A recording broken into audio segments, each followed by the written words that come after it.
ఇప్పుడు కేవలం 7,999 up to 10 kgs వరకు బరువు తగ్గి అధిక బరువు నుంచి వచ్చే ప్రధాన సమస్యలను దూరం చేసుకోండి. ప్రభాస్ ఈ ఏడాది బాక్సాఫీస్ ని స్కిప్ చేసేశాడు. కన్నప్పలో కాసేపు కనిపించి ఫ్యాన్స్ ని మురిపించేశాడు. ఇయర్ ఎండింగ్ రాజాసాబ్ రూపంలో మురిపిస్తాడులే అనుకుంటే రెబల్ స్టార్ రారని తేల్చేసింది పీపుల్స్ మీడియా ఫ్యాక్టరీ. మరి డార్లింగ్ ని ఇక మిస్ అవ్వాల్సిందేనా? బాహుబలి ది ఎపిక్ తో సరిపెట్టుకోవాల్సిందేనా?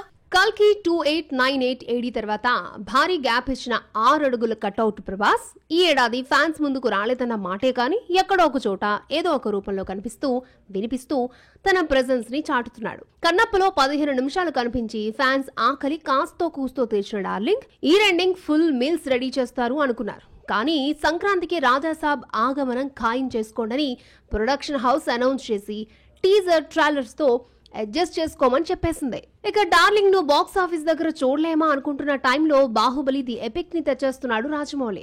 2 మాస్టర్ పీస్లను మిళితం చేసి ఇంకొంత యాడ్ చేసి కొన్నింటిని డిలీట్ చేసి అక్టోబర్ 31న ప్రేక్షకుల ముందుకు తెచ్చేస్తున్నాడు. మరి ఇది ఫ్యాన్స్ కి సరిపోతుందా? బర్త్డే ట్రీట్ సంగతి ఏంటి అనుకుంటున్నారా? వాళ్ళ కోసమే అక్టోబర్ 23న ప్రభాస్ 2 సినిమాలు రిలీజ్ కాబోతున్నాయి. 2006లో రిలీజ్ అయిన పౌర్ణమి అప్పట్లో కమర్షియల్ ఫ్లాప్. బుల్లితెరపై మంచి వ్యూస్ కొల్లగొట్టిన ఈ సినిమా అక్టోబర్ 23న 4K వెర్షన్ లో రిలీజ్ కాబోతోంది. ఇక అదే రోజు die hard fans cult film Salaar కూడా ప్రేక్షకుల ముందుకు మరొకసారి రాబోతోంది. ఇక్కడ విశేషం ఏంటంటే ఈ ఏడాది మార్చిలోనే రిలీజ్ అయింది సలార్. అయినా సరే ఫ్యాన్స్ కోసం కాటేరమ్మ గొడకొచ్చేస్తున్నాడు. ప్రభాస్ ఫస్ట్ ఫిల్మ్ ఈశ్వర్ కూడా డార్లింగ్ బర్త్డేకి రిలీజ్ చేస్తున్నారు మేకర్స్. 4K వెర్షన్ లో తీసుకొస్తున్నారు. ఇవే కాదు బర్త్డేకి అప్కమింగ్ మూవీస్ నుండి 1 or 2 సర్ప్రైజులు కూడా ఉండొచ్చు.